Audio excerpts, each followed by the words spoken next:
Passenger plane coming to the airport here collided with a military helicopter. 64 people on the American Airlines plane and 3 people on the military helicopter.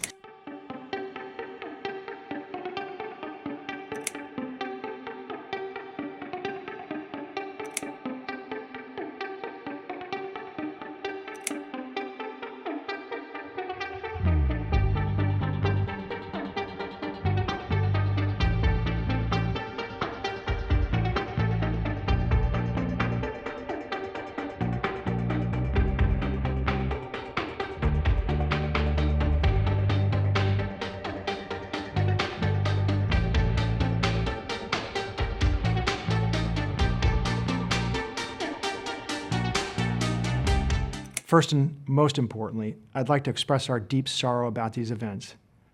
This is a difficult day for all of us at American Airlines, and our efforts now are focused entirely on the needs of our passengers, crew members, partners, first responders, along with their families and loved ones. We understand and appreciate that people are eager for information.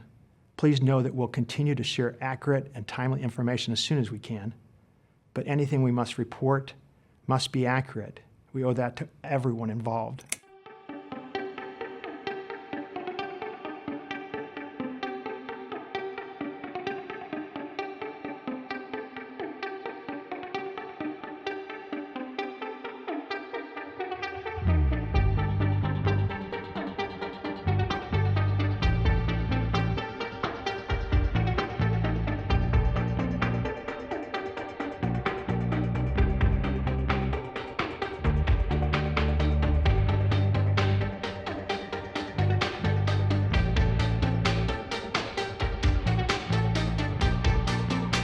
We are here to brief you on the very tragic events of this evening, where we know a passenger plane coming to the airport here collided with a military helicopter.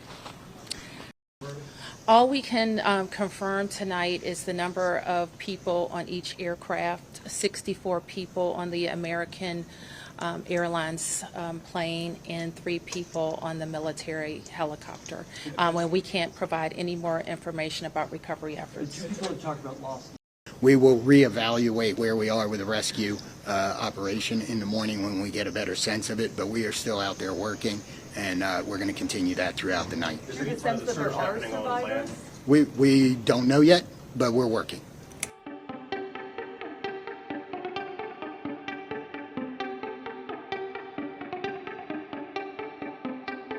I'm Muriel Bowser. I'm the mayor of Washington, D.C.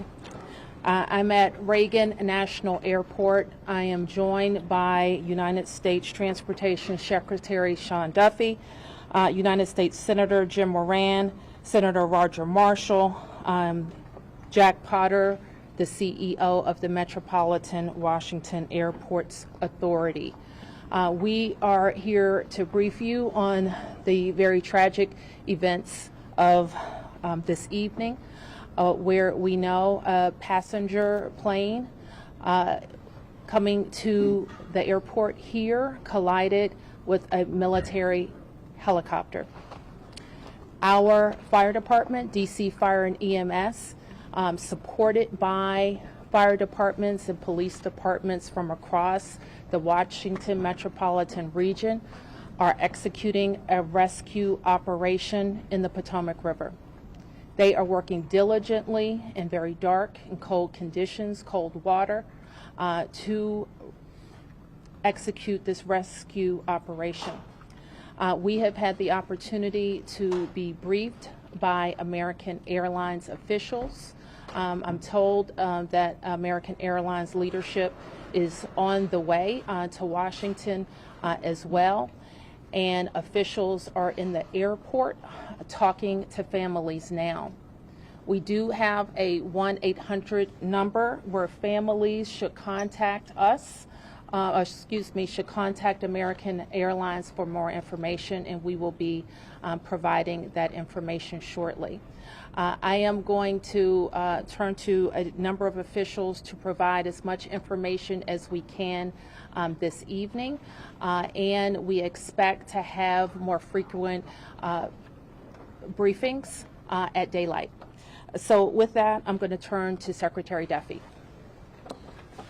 Thank you, Mayor Bowser. I think for all of us, we want to extend our thoughts and prayers to those individuals who were impacted by the events tonight, their families. We know this is a very difficult time for all of them. I want to join the mayor and everyone here too, extending our thank you to the first responders who, again, in very difficult situations and environments, are out there searching and attempting a rescue. Tonight, I spoke with President Trump and his team in the Situation Room. I had a conversation with Secretary Pete Hegseth as well, and then with the Kansas delegation and the mayor and others in leadership, as well as Governor Youngkin from Virginia and Governor Kelly from Kansas. From the Department of Transportation and FAA's perspective, we are going to offer full support to those on the ground, to the mayor, but also to the NTSB, who is going to be conducting the investigation in this matter. We are going to provide all the support that's necessary. Mayor. Thank you. So with that, I want to ask Chief John Johnley from DC Fire and EMS to provide an update. Good evening, everyone. I'm John Donnelly, Chief of DC Fire and EMS. This evening at 8:48, an alert was sounded, initiating a large regional response to a report of an aircraft crash on approach to the airport. This response includes first the Metropolitan Washington Airports Authority's Fire Department, the District of Columbia Fire Department, the Metropolitan Police Department, and the U.S. Park Police to respond into the area and to sort that out. At 8:58, the first units arrived on the scene and found an aircraft in the water and began rescue operations. This incident has grown. There's currently about 300 responders working. We have boats from all throughout the region, police and fire boats. We have a mutual aid agreement in Washington, D.C., the National Capital Region Mutual Aid Agreement administered by the Metropolitan Washington Council of Governments, and we're all operating under that. We're operating under a unified command. Everybody's together. So we also have requested state police helicopters from Maryland, and the Coast Guard helicopter is working. So this is a state and federal response as well. U.S. Coast Guard's got some boats in the water as well. So it's a highly complex operation. The conditions out there are extremely rough for the responders. It's cold. They're dealing with relatively windy conditions. The wind is hard out on the river. So they're out there working. We're doing everything we can to keep them safe. And with that, I'm going to turn it back to the mayor.